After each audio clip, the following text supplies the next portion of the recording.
make a racket and party until noon. Let's play some Dungeons and Dragons in the cellar. Hello and welcome to Let's Play Hackmore, the campaign episode 3. But I should instead say formerly known as Hackmore because I did what I usually do. I changed the name of the game. So, let me explain a bit before we dive into action. Whilst I was making sort of doing my hack of Quackmore,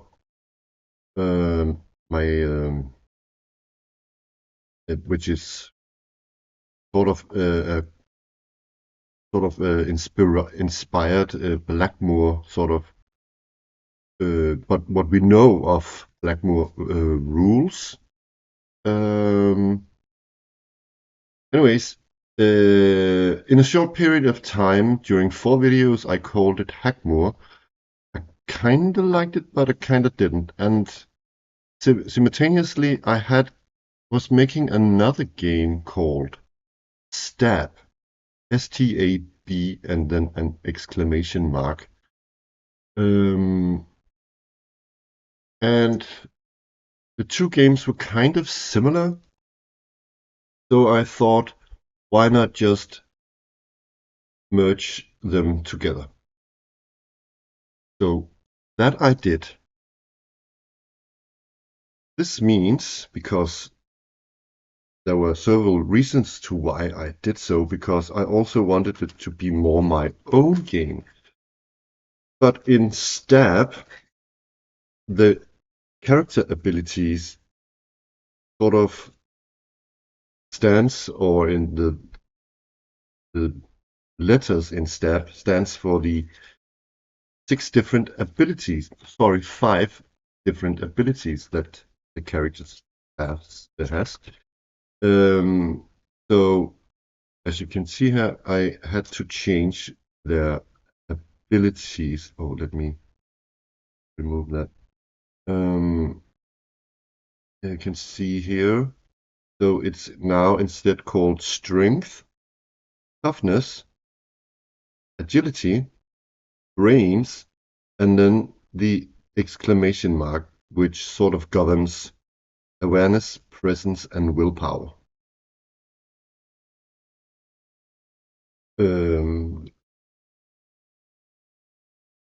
Yeah, so you could say that the exclamation mark would be sort of a mix of charisma and wisdom.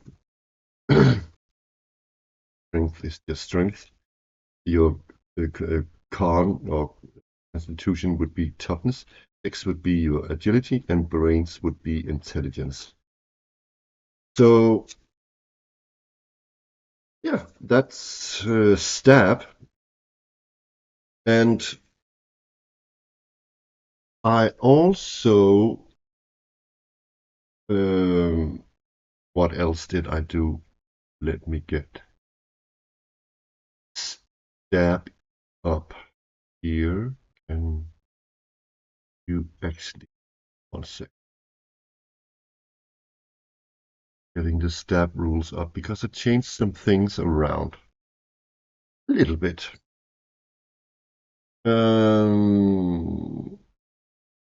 And that's got to do with wizards, my favorite class in this game. So let me see if you can see this.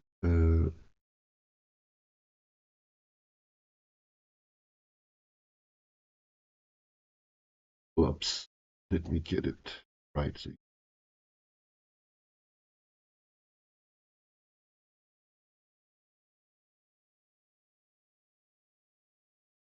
So this is my document in Google Docs.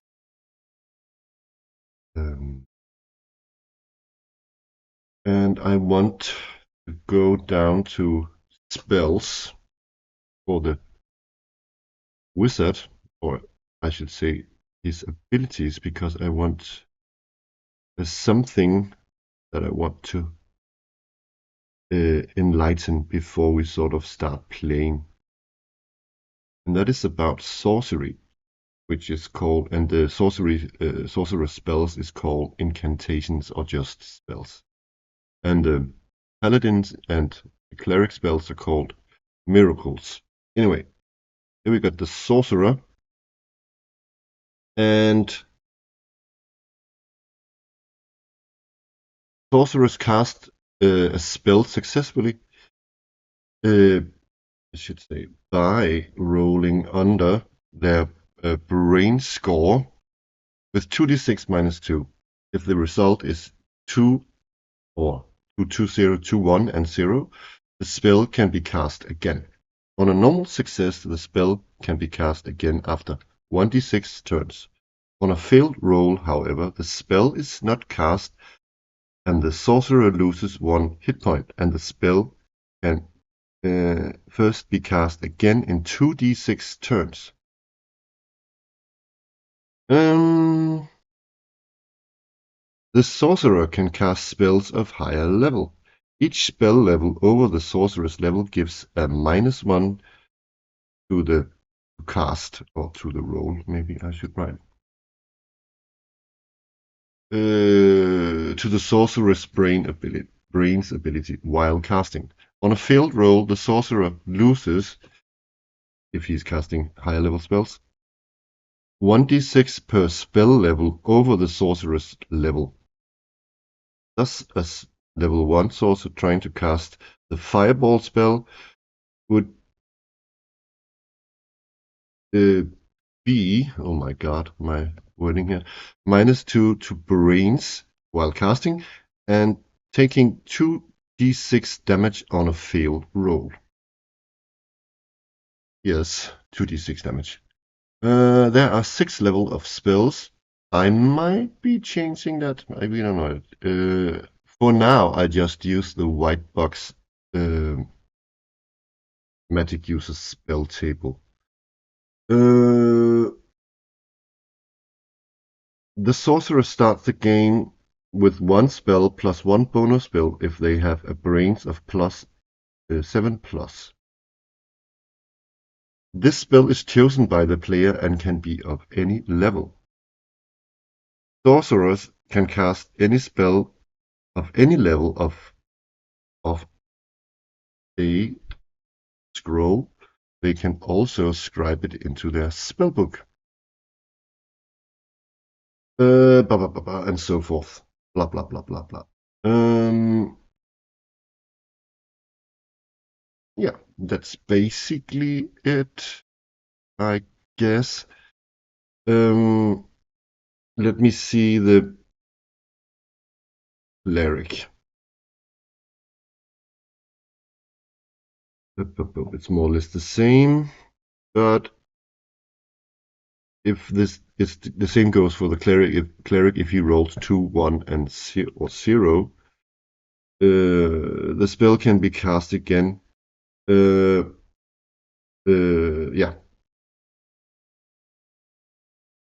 With a regular success, the cleric can cast the spell again in 1d6 turns. Unlike the sorcerer, the cleric can sacrifice 1 hit point on a failed roll to still cast the spell. Clerics cannot cast miracles of higher spell level than their current level. Clerics, on the other hand, get access to all spells at each level.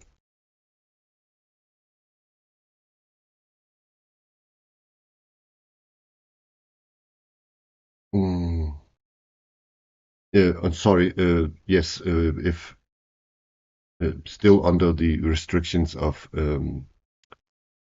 let's see here, for instance, let me find the cleric. The cleric can, of course, yeah, he just learns from, sorry, I'm confusing. he just follows from level. He can cast spells at level 1 so the spell level corresponds to the cleric's level. So that is what I meant. Yeah. I guess that's it for. It's just yeah. I guess that's it. And so let me get rid of that again. I probably need this for reference. But for now, let me just remove it. Let's make a small recap from where we sort of ended last time, or what led up to some of the events. Because last time, in the last episode, the characters went to the tower to the east. Where did I put my map? Here we go. Get this up as well. Over here. And that is the that is number 11. The Tower of Trantor Flintwinch. A sorcerer with closely spaced dark green eyes, who is also a dream reader. They went investigating what was going on at the tower, but they just met this old, friendly, whimsical wizard here who asked if they could help him with a matter here in the swamps here, because he saw a sort of a shooting star or a star falling from the sky and landing in the swamp here. At that time, we did not have a name for it, and now I have named it the Nameless Swamp.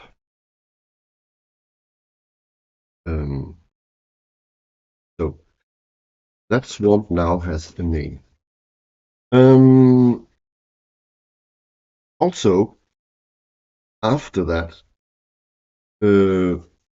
our sorcerer, Thandor Sleepyhead, asked for a small favor, if he could borrow, not a favor, sorry, he asked if he could might be learned a spell or two.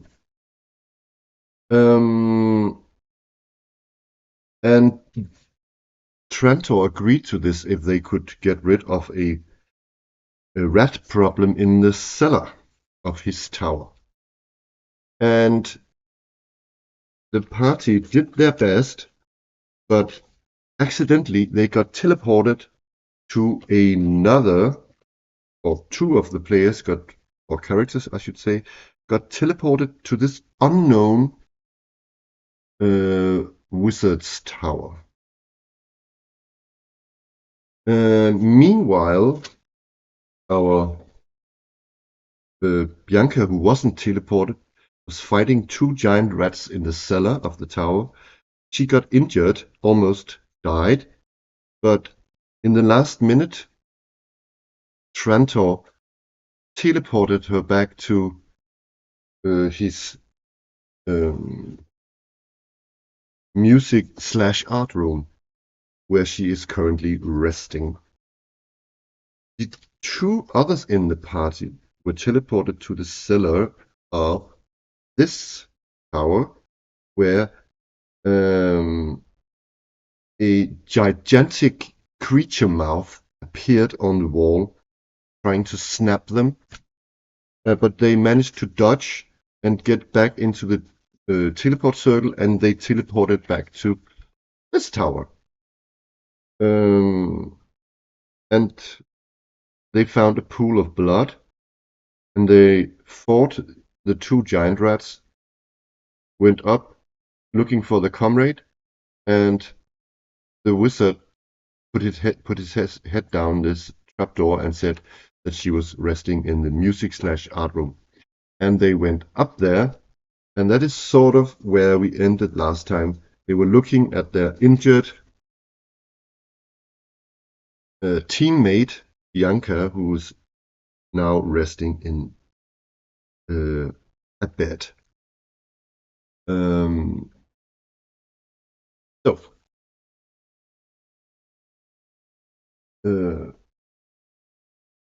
yes, and they got also he sort of with his telekinetic powers he made sure that they had soft wooden chairs to sit in so they could rest a bit. And I need to have a look whether they lost any hit points. They did not, I think. No. No. I think there. Yes. So,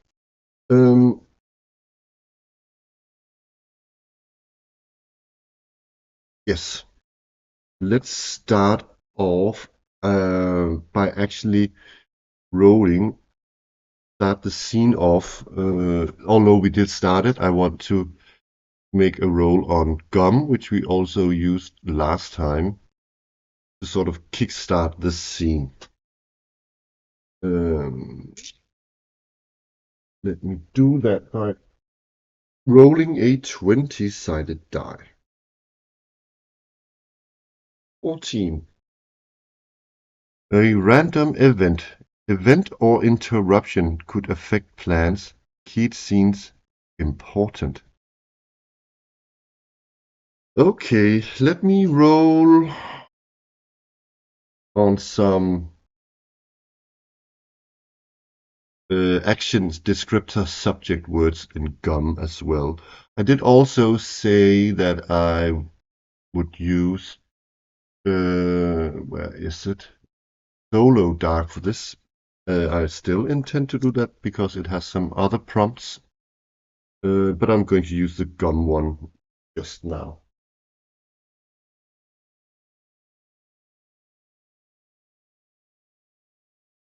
$55 is yeah, you can't see it, but I rolled on this table in GUM and I got investigate. Investigate. Interesting. Let me write it on a piece of scrap paper here. Investigate.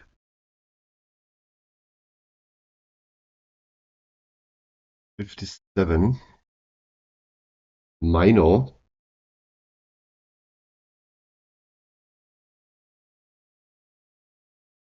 $13. Belief.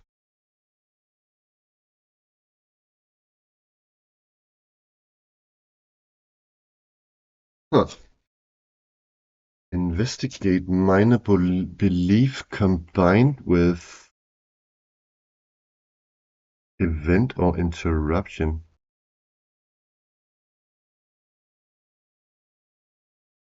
Huh.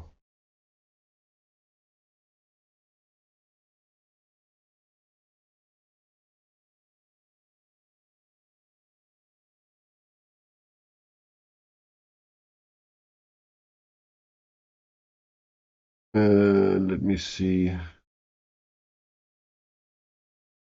There's this other table in GUM that's called intervention. If you have a short moment of silent tension or risk, call it 60% chance for me to intervene in your game. Voluntarily roll on the following table whenever you would like to know if anything happens. I think I want to combine this with what I just rolled with this roll. And no 60%, I'm just going to roll on it to see if I come up with something. makes a makes player character try to overcome a skill test.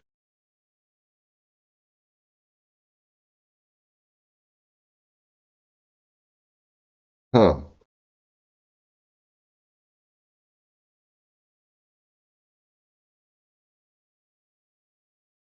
I think I'm going to pause the video just a bit while I think, so you don't have to watch my blank sheet of paper while I'm thinking. Okay, I think I have it. Um, I've I've been thinking about introducing one more character in this tower, and that is the apprentice of Trantor. And I think that as they sit there, falling, maybe there's some sort of cozy magic fireplace or something um, that doesn't produce any smoke. I don't know.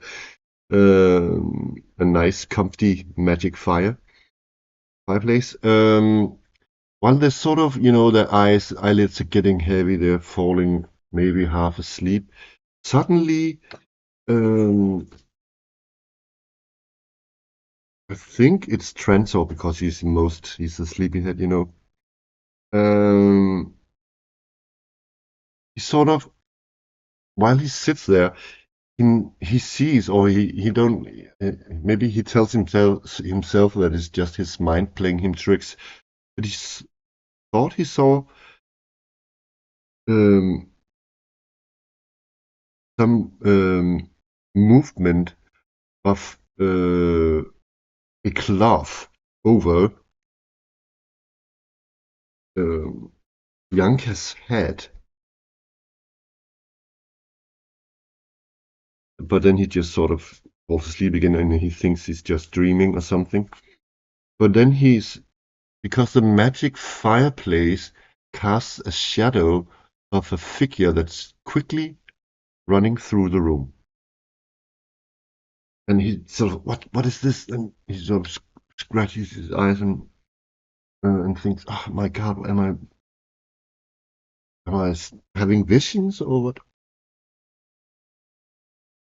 And then he gets up to his feet and he wants to investigate um, what he believes could be something um,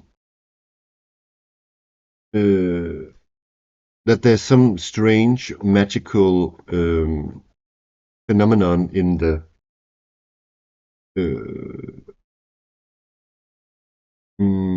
the tower, in the room they're in.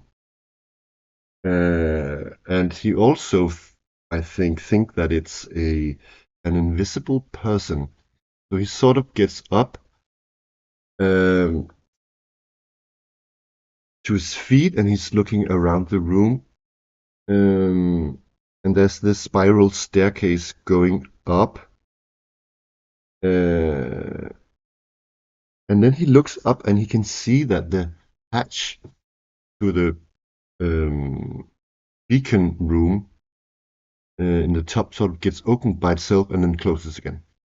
And then because Trantor is still in the room, I think he's at his desk, and he's just humming to himself, like drawing on these strange maps he has, like, and so he kind of goes over to uh, uh,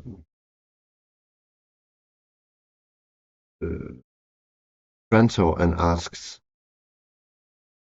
"Excuse me, Trantor, Master Magician, uh, perhaps it's just my eyes who's playing me tricks, but I have a feeling we are not the only ones in this tower."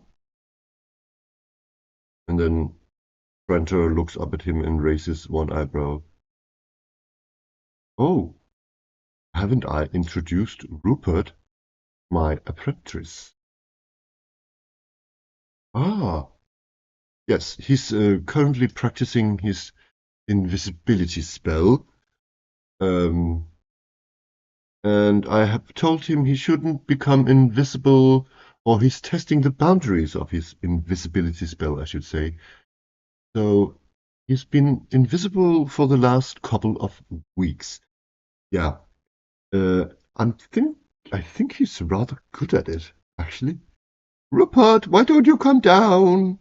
And then he picks up a little bell and rings his bell, and the hatch up on the in the attic, or the not in the, what you call, sorry, not the name of it. Um yeah, the hatch opens, and Rupert, I think it's time to stop this invisibility spell. You've proven yourself much worthy of this spell. And then, cling, out of the into existence, out of nowhere and into existence, this young man, not, I think he's very he's not very, but he's kind of short and skinny, appears, sort of this a bit oversized, sort of woolen, with a hoodie, this sort of blouse, or what you'd call it,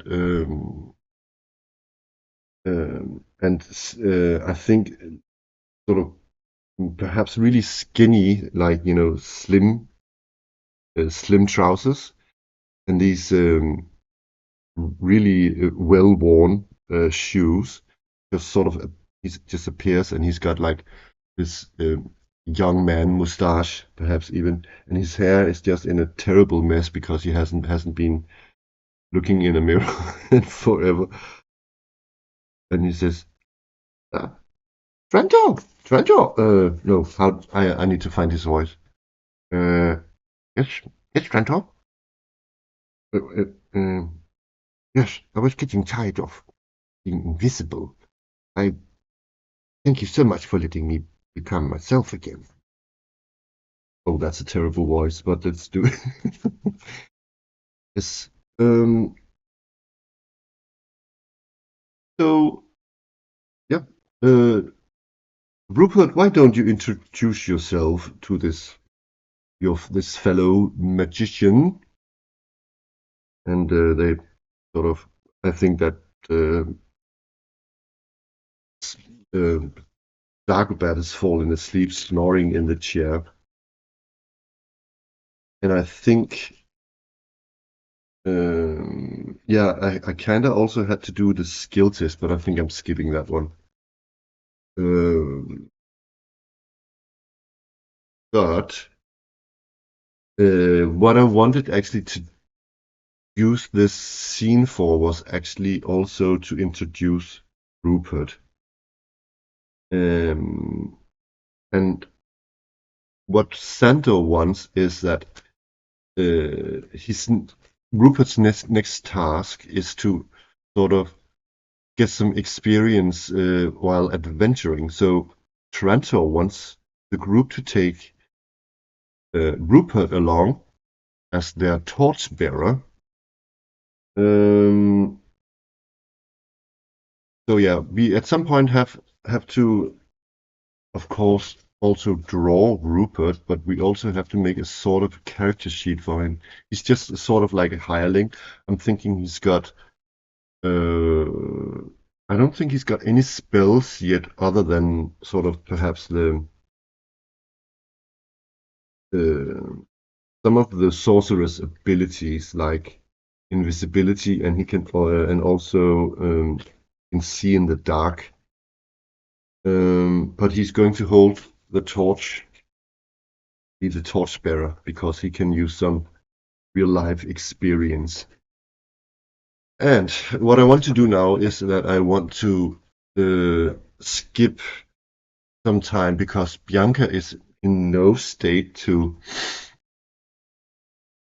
um, go on this journey to the swamp right now. So what I'm going to say is that perhaps a week goes by and Bianca restores back to her old hit points, and they get to know Rupert a little bit better, and they are preparing for the field trip to the swamps. So yeah, I think that's it more or less. So I'm thinking we're jumping to the day of the departure to the swamp. So let me just quickly pause the video and get set up for that, and perhaps also draw Rupert and make a small character sheet for him. Be right back. So I'm back. I added Rupert to the lineup. Here, as you can see, Rupert, Torchbearer plus Mapper. I made him also the Mapper of the group. He's got 1 hit point, armor class of 9, and a morale of 5. So I'm thinking if anything dangerous happens, he will either try and turn himself invisible, or flee, or panic, something like that. Abilities, he's got invisibility and dark vision, see in the dark. Inventory, he has a backpack, a dagger. He's carrying 12 torches, 7 rations, a diary, ink and quill, and parchment. So that is Rupert. So before we get underway, I just want to, while I was drawing, I was thinking about, what about that other tower? And have they, I think they told what happened with the rats. They told Trento what happened, and yeah, and of course Bianca is happy to be back on her feet again, and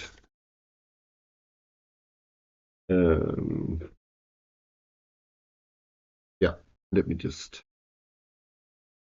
But they told, of course,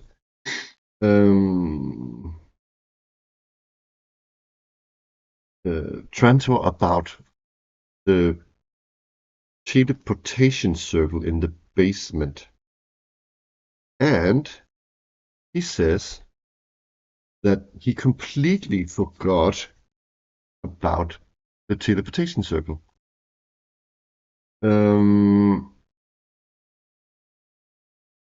And he says that he did not make, he did take a notice when he moved in long time ago that there was a teleportation circle.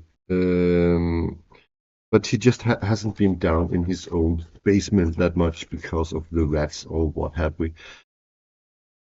He does not know, or he didn't know before the party tells him that the tower, that the teleportation circle teleported the user to another tower. He says it might have been the former owner of the tower who had 2 towers. Like him, he has 3 towers. But it's in fact not his tower. But maybe he's seeing the chance of getting a 4th tower. Yeah, he's a wizard who likes towers. But so, in reality, he would also he would fancy getting help with investigating this tower. But he also asked the party to go and do something else, and they're still up for that. But it could be something for another time, because you should remember we also had this other quest that we, not quest, it was, I forgot his name, Sir Osric Voss, who asked the party if they could help him and his group of holy men getting to a temple, the ruins of some temple in the woods south of his castle.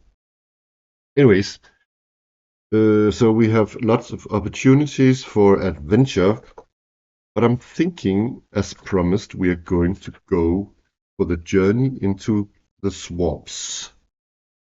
So let me get my map out and my map key. So they are currently here in hex 11, and there's actually several ways they could go, but the swamp is down here. He did not specifically say, or he does not know specifically where in the swamps that star fell down. It could be here in hex 14. It could also be in hex 29. But the way down there could be, it could either be down to this hex 7 and then into this other village here, and then south, or we could just sort of zigzag down here through a hex. But I'm thinking we're letting the dice decide that.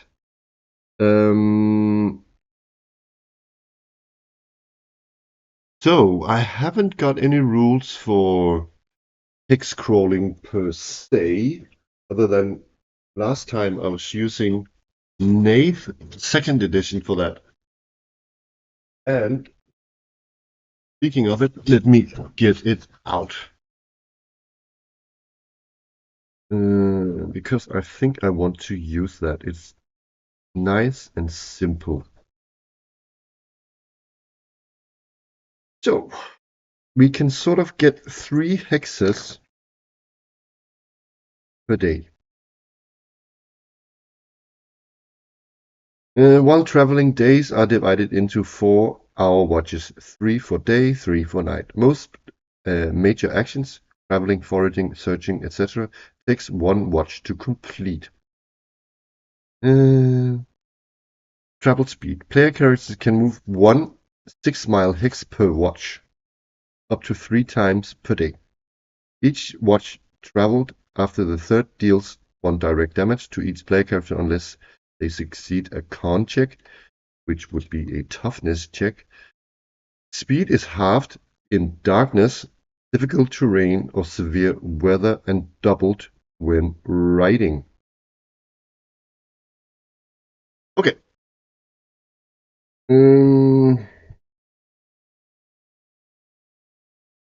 Navigation. If the terrain or weather while traveling is disorienting, the GM may require a wisdom check of the party's leader, which the GM rolls in secret to see if they move in a random adjacent hex. Exploring. The party can spend a watch exploring an area of 6 miles hex to reveal any areas of interest, such as an overgrown ruin, hidden pool, etc., that wouldn't be noticed by passing through. Secret features. Secret features such as buried treasure or a hidden door into a mountain should have corresponding clues revealing by exploring the hex. They can only be found by the player character interacting with the game world. And then there's something about foraging. For finding food takes a watch and requires passing wisdom checks with modifiers for weather, terrain, etc. On a success, a player character collects D6 rations. And then there is the travel hazard die. Okay. We are going to what we do first. This is the morning of the departure from Duantor, and I can say that Rupert is mildly excited. Let's roll the weather die. See what sort of weather we have. A 7. It's just mild for the season. Okie dokie.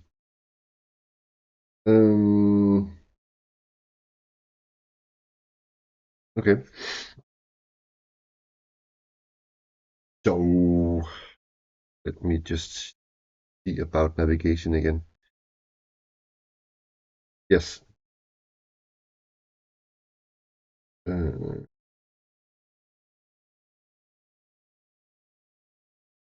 okay. I'm going to say that they could also go down south. Let me roll if they and then this way down here. Let me see. So if they go to the south west, it's 1. If I roll 2, it's south. And 1, 2, 3 is 1, 4, 5, 6 is 2. They go to the south here. Okay, into hex 12. So they say goodbye to Trantor, and Trantor cries a little tear and blows his nose in a handkerchief, and they set off. So let me just check. Because we are also using the sandbox generator, there are some rules concerning getting around in Texas. Let me find it.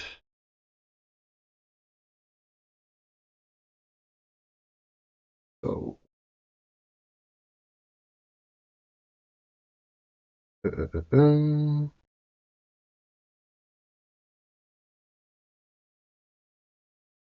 yes. Okay.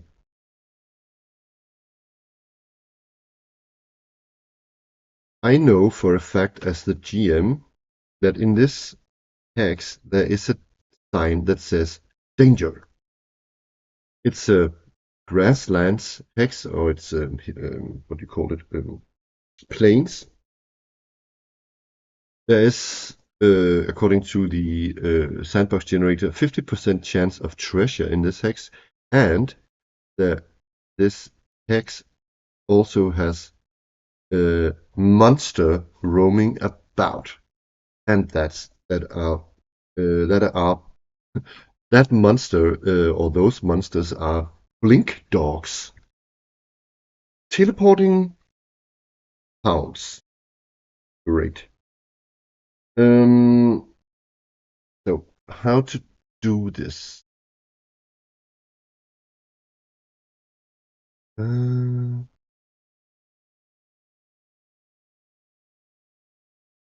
I think I rolled on this table that says that it's monster. Let me just read it.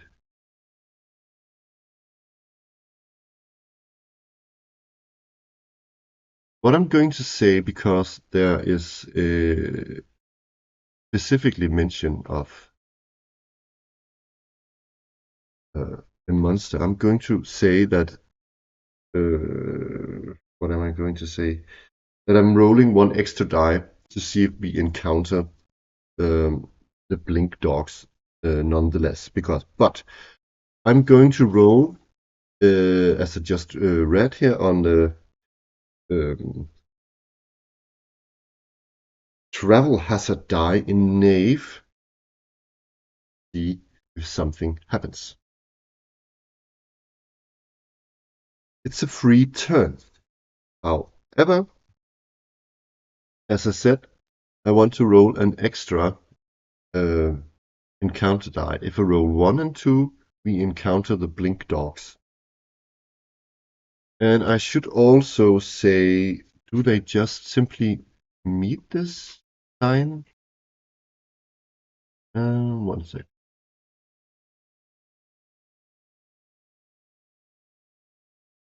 Hmm.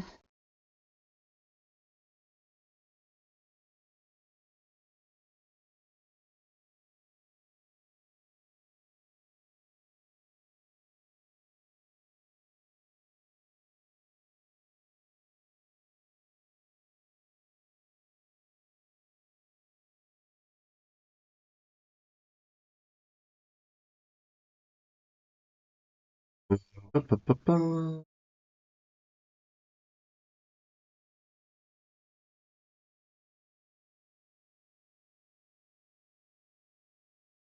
Hmm. It's been a while since I rolled it. I think they come past this danger sign, and it's perhaps a warning because of maybe it says danger blink dogs. And they walk past this completely ridiculous cartoony danger sign. I can't remember. I can't even remember if I rolled the die. Let's see. Do we meet any blink dogs? We do not. Thank God for that. So that was, let's say they go at 8 in the morning. Track that. So that was 3 hours. So uh, right now it's about 11, close to noon.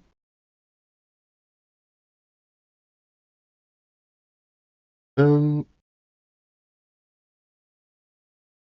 okay, so now they go down into, oh, yeah, they go down here into hex 13.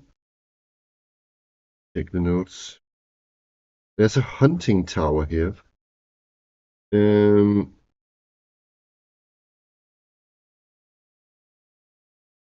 it's empty. There's 15% chance of treasure.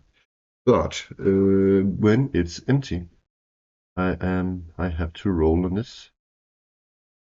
See what they find in this hex. And I also have to roll on the hazard die. Roll the hazard die. Fatigue. Each party member takes damage unless they spend the next watch resting. Damage may be higher in severe weather or difficult terrain. Ignore the result while resting. Okay, so in reality now it's 2 o'clock.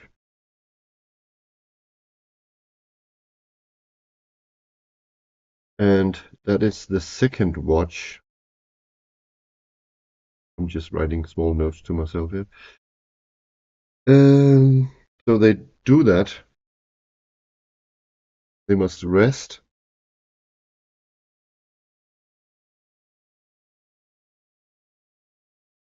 Let me see. Oh, 4 hours. Sorry. Yes, of course. So it's around noon, and then it's around 3 on the second watch. And I'm going to roll on this table 20-sided die in the sandbox generator. 16. Roll 1d20 on the following table to determine what may be learned here. Okay. Spell or rituals, so it's not necessarily that they don't necessarily find it.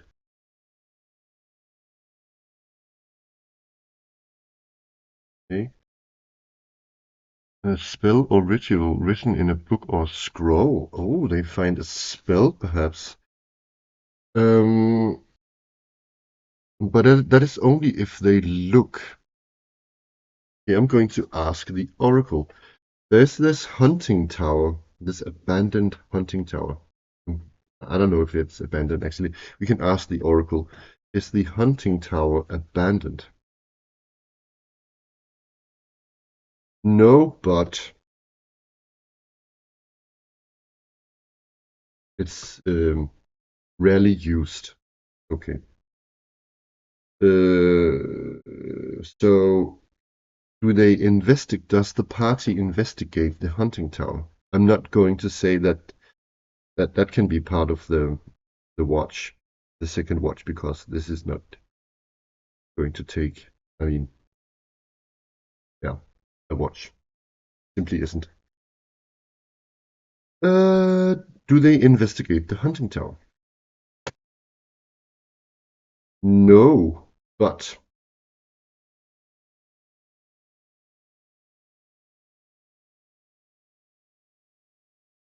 you know what? I'm just going to say it's yes or no. So this was a no. No, they don't. Okay.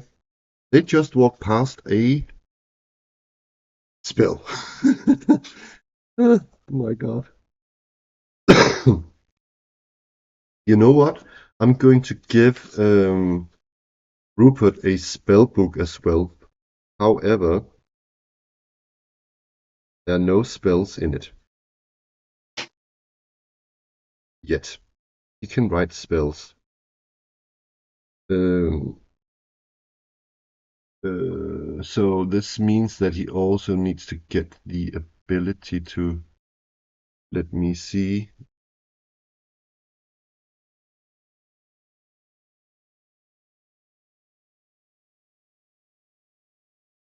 Uh, yeah, he can do that. He doesn't need an ability to do that. So he can scribe spells into his book should he come across one, and it takes 1 hour per spell level. Okie dokie. So, too bad. But, um, so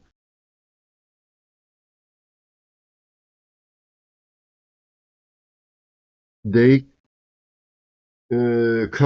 go into the next hex, which is the actual swamp.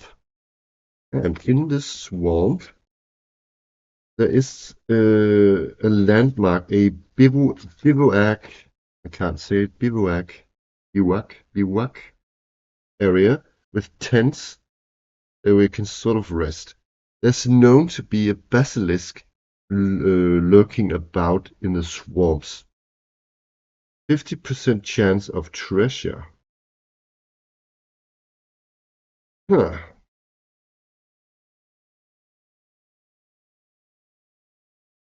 I'm going to say the following. I have to roll the first before I say anything. I have to roll the.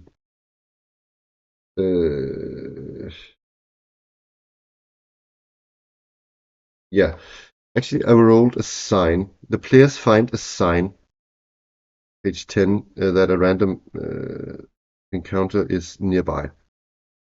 The next time an encounter is rolled in this hex, the player characters meet the creature. Alternatively, reveal a clue to something hidden.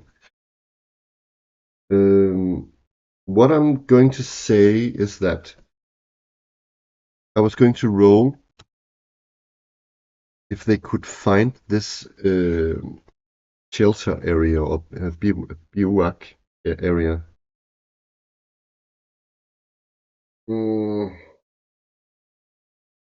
And I'm saying that I'm going to roll, ask. If I get a no, I'm going to roll, and I'm going to add an hour for each roll. That is what I'm going to do. So they've just sort of come into the hex. Rolling. Do they find the bivouac area? Because I think they're going to have to rest for the night soon, or because they've traveled. Yes, they find and it takes 1 hour. So right now it's 4 in the afternoon. So I should say that I'm judging that there should be time to investigate, look around, see if they find any signs, any other signs of anything that could lead them in the direction of a fallen star, whatever that is. So, okay, how are we doing this?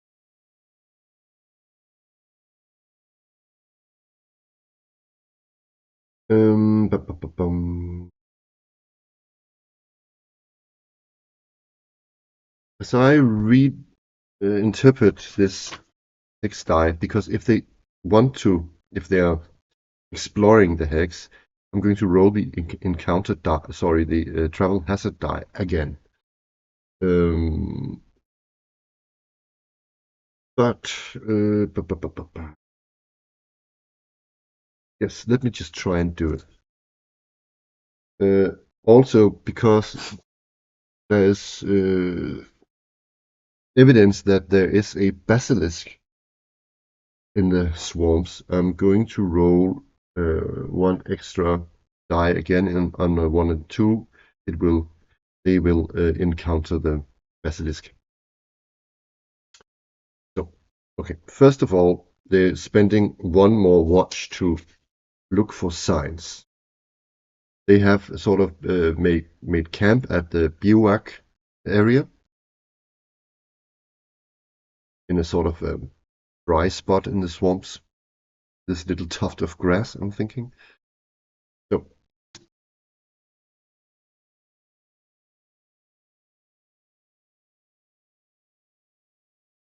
uh, okay, they simply they have to rest. They haven't found anything, and it's oh yeah, because they're walking in swamp, they're so fatigued that they have to settle down for the night. Um, I wonder if okay, I wonder what happens during camp time.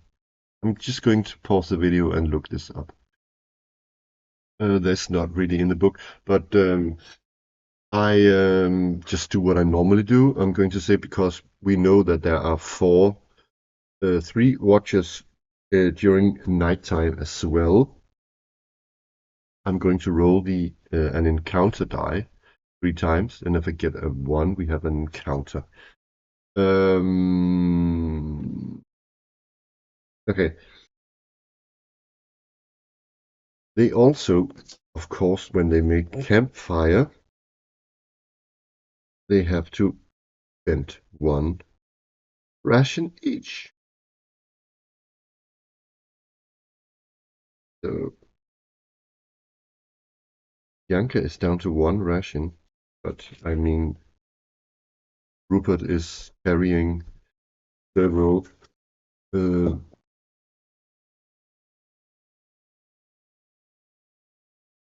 Sandor also quite packed with rations. And Dagobert also only has 2 rations. And they fill their water skins again. Quite easy in a swamp with swamp water. And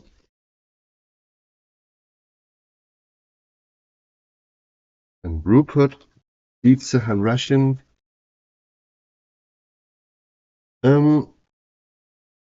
So they we know what I'm going to say. I'm going to say that in this bivouac area, I'm going to say that they're sort of, um, bedrolls, but they are of course in use by other people resting, so they're quite gross, I guess. Because the characters doesn't actually have any bedrolls on them. You know what they might do? They're kind of, so I don't know. Maybe Sandor is a bit. No, they're not stealing the bedrolls of this resting camp. Um, okay, they're going to tuck themselves in their bedrolls, and let's see if we have any nightly encounters. They're of course going to keep watch, but encounters can still occur. First watch of the night, no encounters. Second watch of the night, no encounters. Rule 4. Third watch of the night. OMG. We have an encounter. And what I'm going to say is that I'm going to, if I roll 1, 2, or 3, it's a basilisk. If it's 4, 5, or 6, it's something random.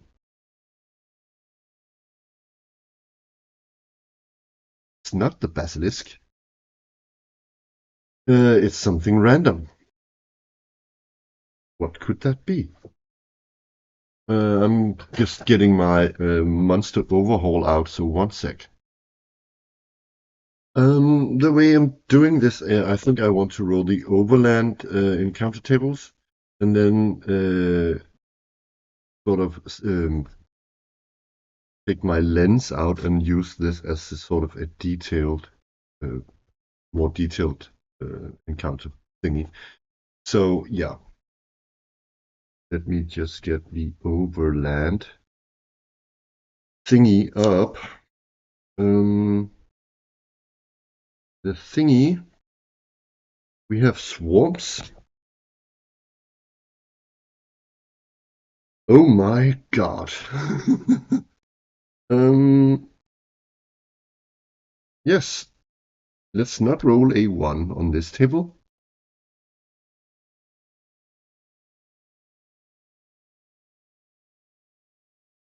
We roll that one because it fell off the camera. An 8.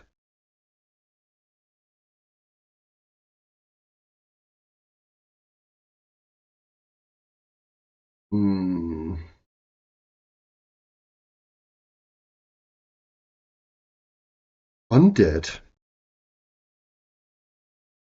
Oh my god. Oh my god. Undead.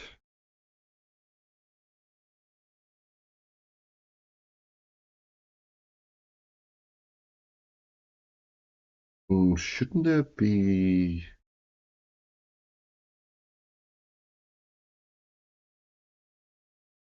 Huh? An undead table then? Anyways. Undead. How many undead do we have? Let me just quickly look at that. We have, I guess, skeleton, zombies, ghouls, white and wraith, mummy, spectre, vampire, leech. Okay. What else? Do we have any undead in the monster overhaul?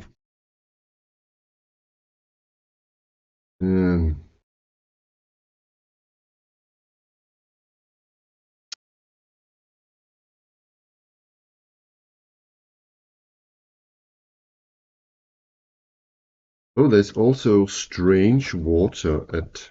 Does that cover that only the sea? Yeah. Yes.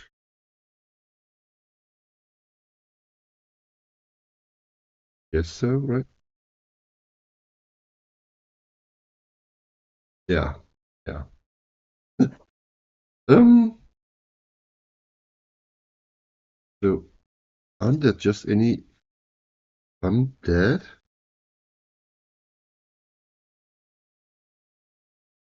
Okay, you know what? We're going to roll on, let me see, 1, 2, 3, 4, 5. Going to say that the first 4 here, so skeleton, zombie, ghoul, or white, I should say. One of those.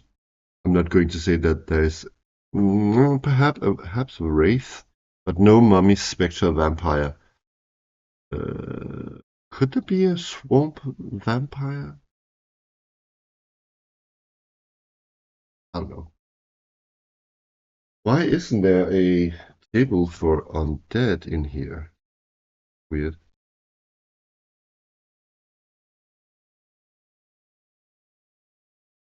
That is actually quite weird.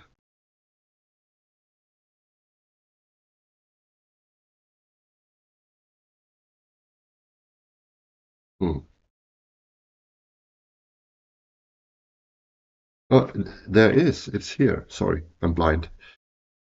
A 12-sided die. 9.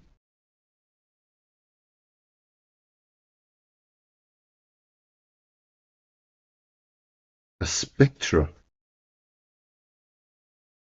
What the hell? Oh god, it's going to be difficult. We can't turn a spectra with our paladin.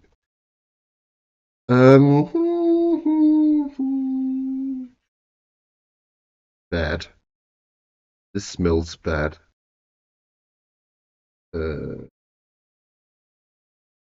My god. Spectra. Hit die 6.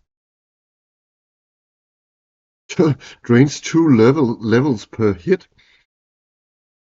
Oh, anyway. Spectres are wraith-like undead creatures without corporeal bodies. When a spectre hits an opponent either with a hand or a weapon, the touch drains 2 levels from the victim. Only magical weapons can damage a spectre.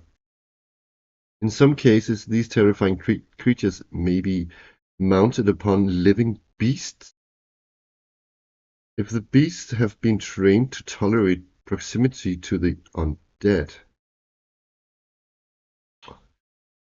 Any being killed or drained below level 0 by a spectre becomes a spectre, pitiful thrall to its creator. Oh my god. So are they riding on basilisks? No. But let's see how many spectres do we encounter. Jesus Christ. This sounds difficult.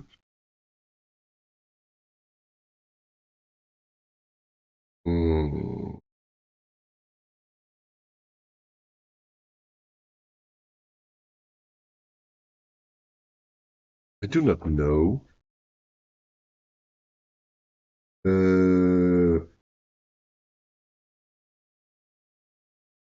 Oh, yeah, I can only see that on the. You know what? I'm going to say it's. I'm going to roll a 3-sided die, or let's just roll a 6-sided. Divide by 2. So 3 specters. Oh my god. And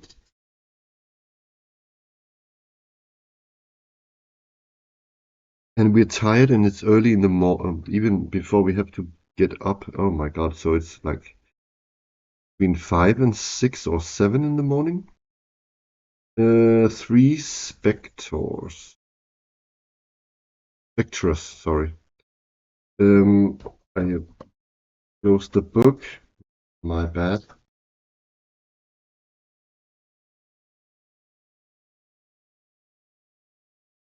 So armor class 2. Oh my god. We cannot fight this. And 6 hit dice. So this is Spectre 1. He has 13, 15, 20 hit points. And that was just. And Spectre 2 has a little less, 10, 15 hit points.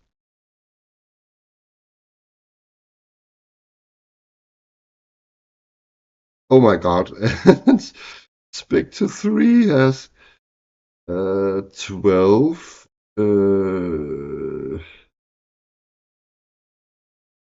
18, 24 hit points. Oh my god. That is the boss Spectre. Level drain times 2. They're worth quite a lot of XP. Oh my god. We cannot fight this. I mean, okay. Now what I'm going to do, I'm going to see if there are any specters in the monster overhaul. This probably isn't.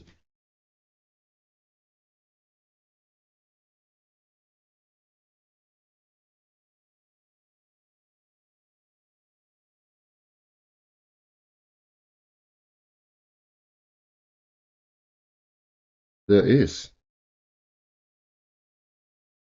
Or what? Page 200. Alpine Spectre. It's not an Alpine Spectre. Or Ghost, page 159. Dark and Malign. Ah, there are undead. It's just called Dark and Malign.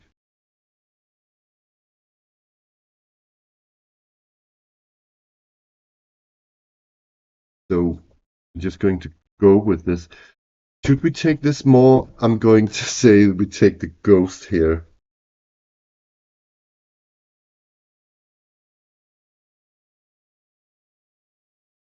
Because then the hit points are more moderate. It's level 3.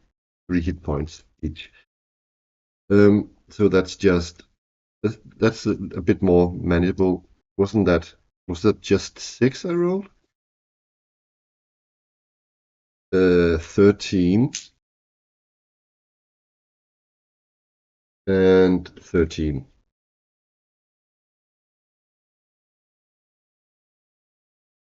Yes, we're going to go with the easier opponent here. Um,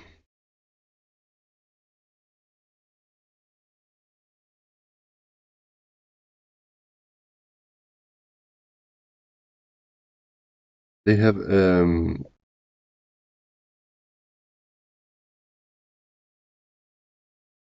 they have another sort of level drain. What Ghost Touch, what it does instead, it's a more mild form of it.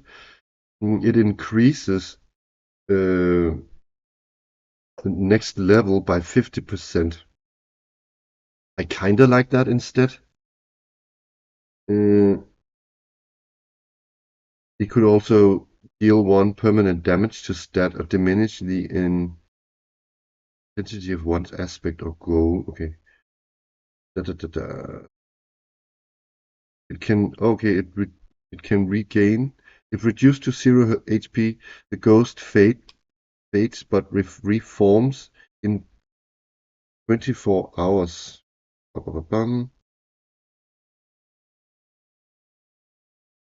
There are some funny ghost restrictions here. What should we roll some restrictions? Can only see target who are looking directly at it.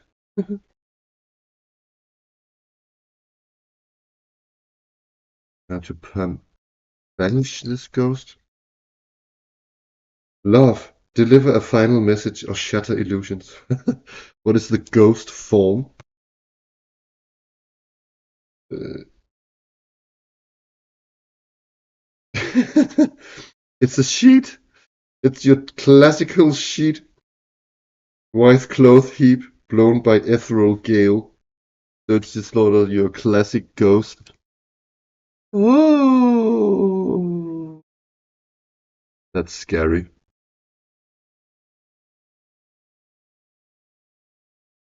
Ooh. 3 ghosts.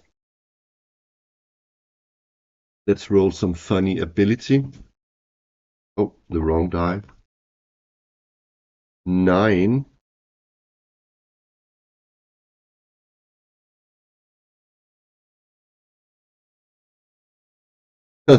Dreadful utterance. One use per day. The ghost can speak a few words. Target creature who can see and hear the ghost automatically fails their next 3 saves. Does not apply to any saves caused by the ghost. Ooh, the chills. Okay, that's fine.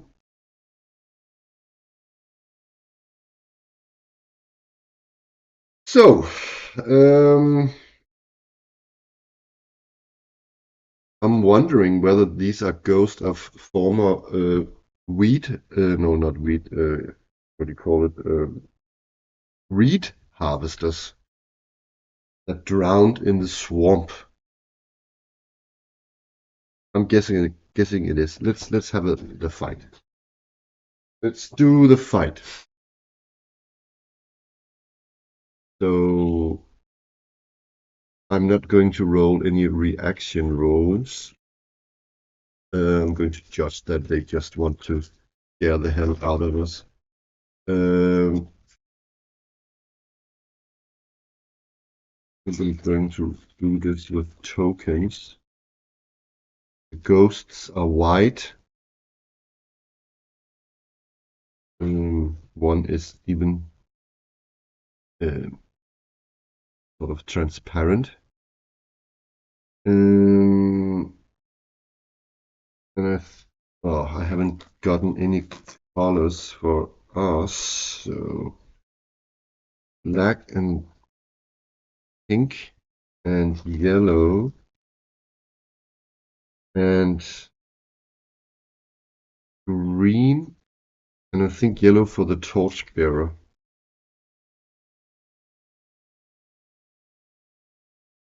I'm going to say that he has to do a morale check.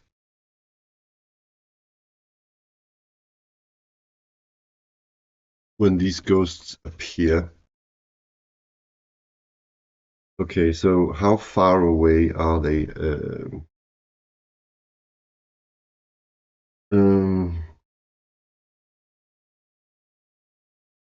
Have they just sort of entered the camp?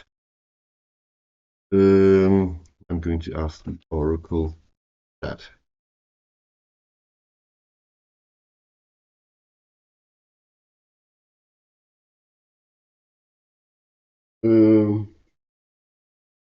Where the heck is my Oracle?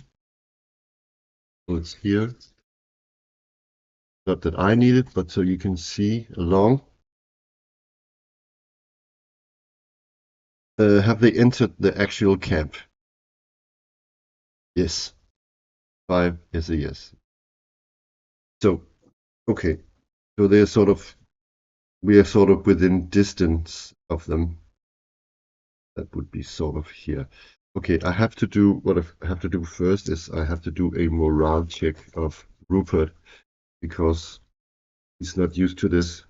Poor Rupert. He's going to either let's see if he manages. He has to roll to stay. He has to roll 5 or under. Yeah, 5 or he's okay. He's really scared, but he's staying. So he's lighting a torch. Now we can see. It didn't say anything about it has to be magical.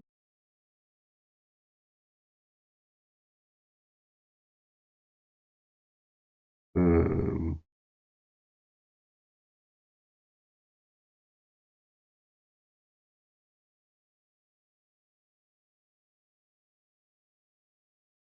yeah, it has to be magical. Immune to non-magical, cold, lightning, mind-altering effects. Okay, they do have a morale though, so they're not necessarily staying when hurt. Okay, I'm going to perhaps remove the hex map while we're fighting. So, are we surprised? I don't think. Can the ghosts be surprised? I'm going to judge that these ghosts can. Are any sides surprised? No. Good. So, red die are the ghosts, and we are the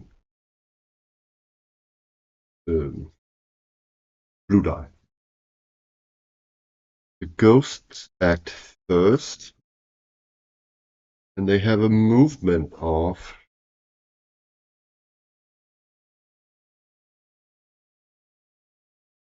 they can move there. I'm going to ask the Oracle, are they using the special ability the first one that wants to attack. No, it does not in this round. Luckily. Who is it attacking?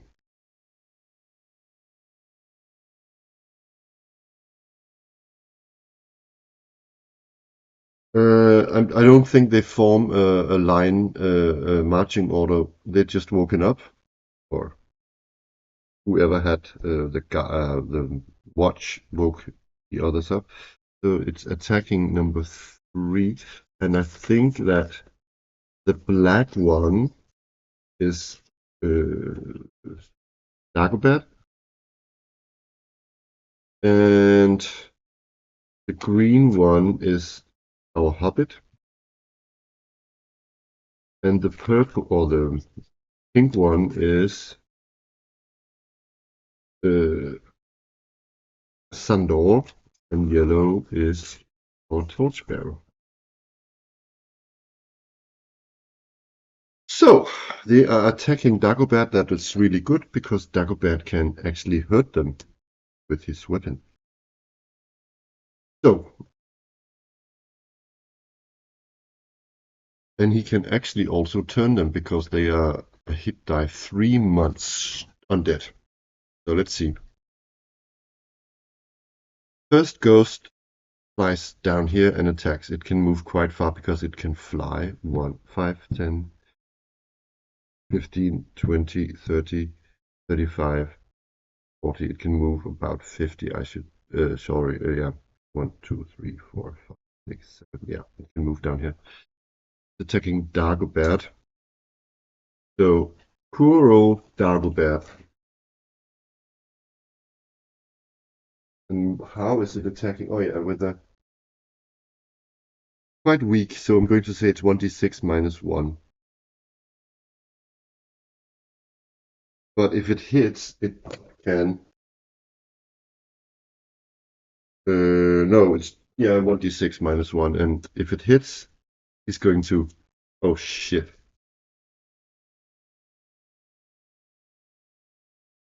6 minus 2 is 4, so it's not under his armor class.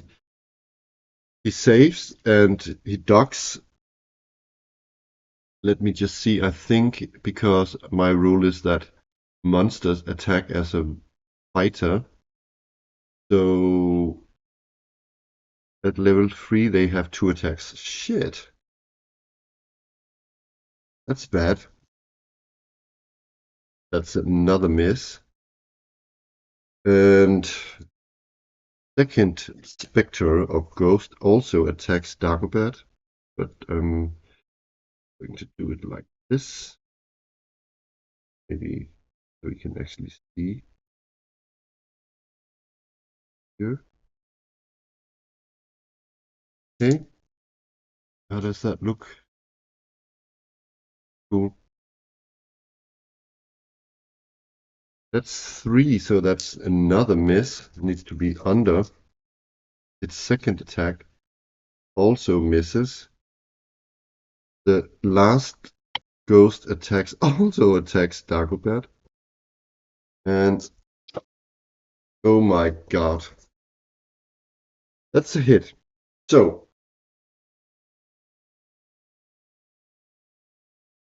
okay. 50% extra. So 50% of his, let me just refer to my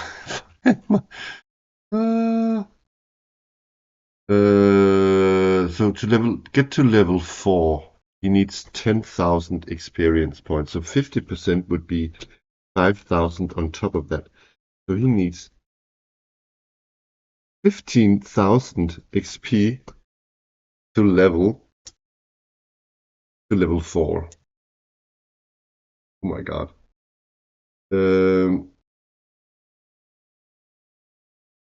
It also hurts him 2 wounds.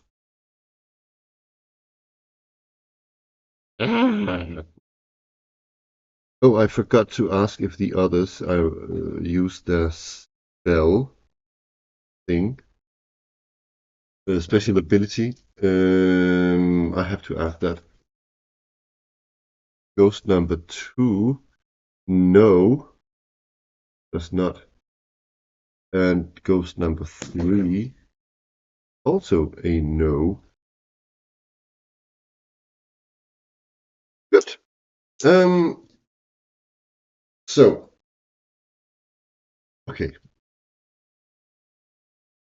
It's missile weapon first. Nobody here can do anything with a missile weapon, so I'm going to say that it's normally it's movement, but nobody wants to attack them, I guess, or move down to them. So it's actually going to be magic. So we can hurt them in several ways. They are the same as ghouls. And he is turning as a level 1 cleric, although he's level 3. So I have to roll a 9 or more to turn them, but I am going to try and turn them. And yeah, let's see, he can add. Oh, he has no bonus in the exclamation mark. Does he turn? He does not. And it's once per fight ability. So he does not turn the ghosts. He's trying to erase his holy symbol, sort of, which is the sword, I should say. Okay. That was his turn. So now it's Sandor. And what I actually did last time, because I realized that because of his new magic system, I actually I actually cheated, and I don't know if it's cheating, because I was thinking he had a bit few spells. So I actually gave him Fireball. Yes, I gave him Fireball. So, Fireball spell.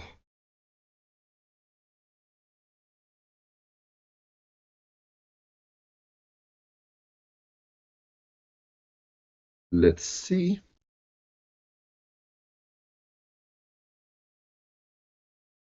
Yeah. And in my game, the level of the caster is if he's level 3, he can cast level 3 spells. So it's a bit different. Okay, so a missile shoots from the caster's finger to explode at the targeted location in a furnace-like blast of fire. It has a radius of 20 feet and damage 1d6 per level of the caster. The blast shapes itself to the available volume. A successful saving throw means that the target only takes half damage. Okay, two things. 20 feet? So I'm going to cast it. Let me see.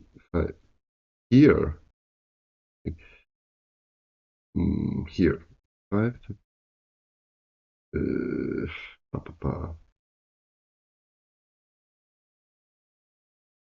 They're going to be hit, I guess. So I'm going to cast it here. 5, 10, 15, 20. Yeah, that is how I'm going to do it. Okay, so I have to roll to see if I cast the spell, or if Sandor does.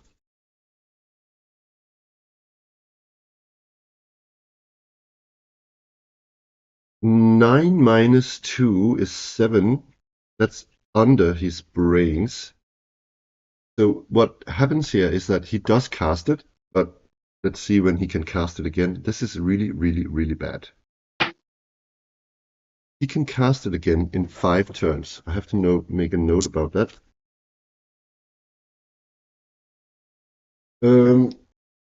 Also, I think I might get this up. Yeah.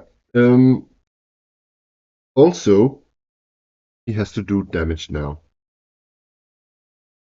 So it's 3d6 plus his spell bonus. That's for yeah.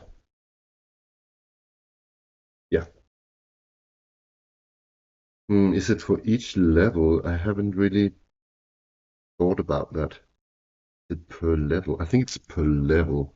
So it's +3. I'm going to judge that here. I might change that. That was lucky because he's going to blast the ghosts to bits. Because they had what did they have? 6, 13, and 13. And this is 13. So that was quite lucky. So he blows up all the ghosts in one shot. And I'm thinking that poor Darkbird has got gray stripes in his hair now. His sides are gray. I'm going to change the portrait at some point.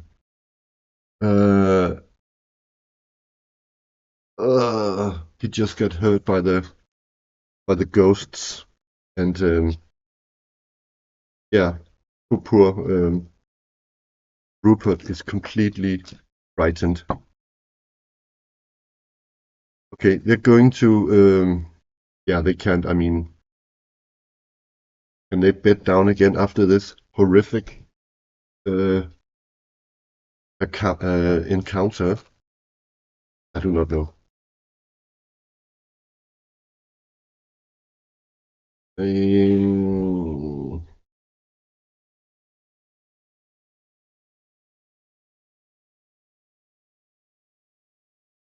Okay.